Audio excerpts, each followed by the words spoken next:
Shalom, peuple de Dieu, nous vous espérons bien portants dans les précieux noms de notre Seigneur Jésus-Christ. Aujourd'hui, nous allons parler de Matthieu 11 et verset 11.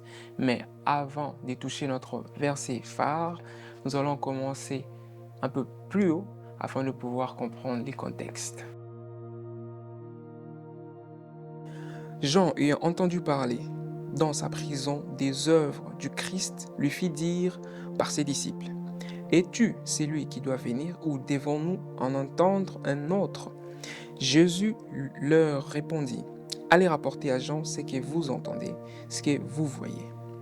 Les aveugles voient, les boiteux marchent, les lépreux sont purifiés, les sourds entendent, les morts ressuscitent et la bonne nouvelle est annoncée aux pauvres.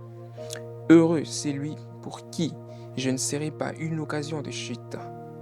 Comme il s'en allait, Jésus s'est mis à dire à la foule au sujet des gens: Qu'êtes-vous allé voir au désert? Un roseau agité par les vents?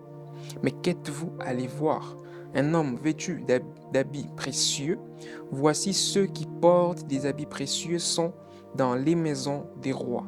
Qu'êtes-vous donc allé voir? Un prophète? Oui, vous dis-je, et plus qu'un prophète.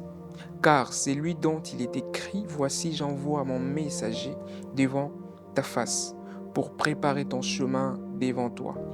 Je vous l'ai dit en vérité, parmi ceux qui sont nés des femmes, il n'en a point paru des plus grands que Jean-Baptiste. Cependant, le plus petit dans le royaume des cieux est plus grand que lui.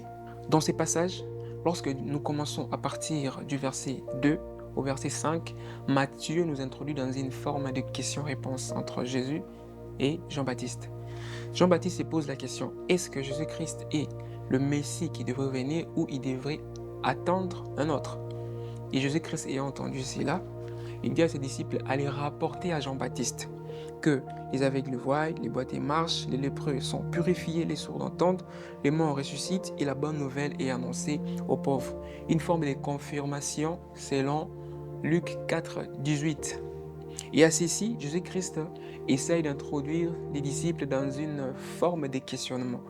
Et ces questionnements, par la grâce de Dieu, je les ai subdivisés en trois. La première partie, Jésus-Christ est en train de poser la question à ses disciples: Qui est celui dont vous êtes allé voir au désert? Est-ce que c'est un homme vêtu d'habits précieux? Par ces questions, nous voyons Jésus-Christ en train de montrer une forme de retrait de Jean-Baptiste par rapport, je dirais, à la vie normale.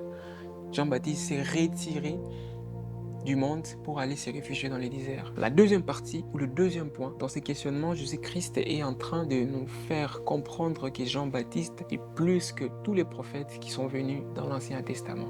Troisièmement, Jésus-Christ est en train de nous montrer que Jean-Baptiste et ces prophètes qui étaient venus avant lui afin de pouvoir préparer son chemin, afin de pouvoir préparer sa venue, avec comme message: répentez-vous car le royaume des cieux est proche. Par ceci, nous pouvons comprendre que Jean-Baptiste est un personnage très important pour Israël, devant les scribes et même voir devant les sacrificateurs et d'autres autorités de cette époque. C'est pourquoi Jésus-Christ, pour confirmer encore cela, il nous dit dans notre fameux verset 11: de tous ceux qui sont sortis d'une femme, il n'y en a pas eu de plus grand que Jean-Baptiste. En d'autres termes, Jésus-Christ, il veut nous faire comprendre que de tous ceux qui sont nés du sang et de la chair, il n'y en a pas eu de plus grand que Jean-Baptiste. Cependant, les plus petits dans le royaume des cieux est plus grand que Jean-Baptiste. C'est Christ qui le dit. En effet, le Christ, de par son immense sagesse, dès le début de cette conversation, est en train d'introduire ses disciples dans une certaine dimension. Laquelle dimension?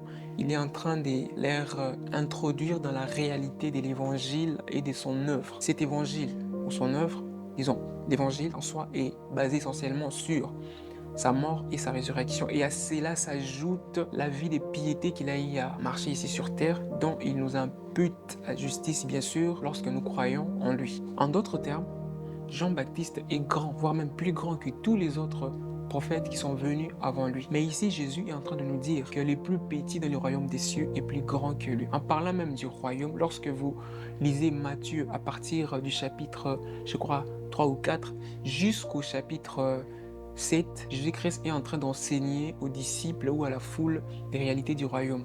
Alors qu'Israël s'attendait à un Messie qui devait leur sortir de la captivité, qui devait venir avec une certaine puissance. Mais là, Jésus-Christ est en train de leur enseigner les réalités du royaume qui sont l'amour, la paix, la miséricorde. À ceci s'ajoutent toutes les affirmations dont tous les autres prophètes avant Jean-Baptiste ont eu à dire ou à déclarer au sujet de Jésus-Christ, le Messie qui devrait venir. Et parmi eux, il y a Abraham qui convoitait ces moments glorieux où Jésus-Christ devrait venir. Toutes ces vérités prouvent à suffisance la complexité de l'œuvre de la croix. Par ces textes ou par ces passages du verset 11, Jésus-Christ est déjà en train de préparer ses disciples à ce qu'ils devraient faire.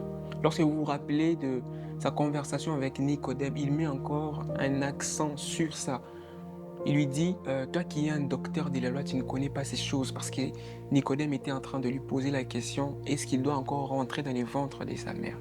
C'est comme s'il était en train de mettre un parallélisme entre la naissance physique et la naissance de l'esprit. Et il met l'importance et l'accent sur la naissance de l'esprit, qui est très important. Donc voilà, nous avons fini notre exposition ou notre examination, bien sûr, de Matthieu 11, verset 11. Donc rendez-vous à un autre partage.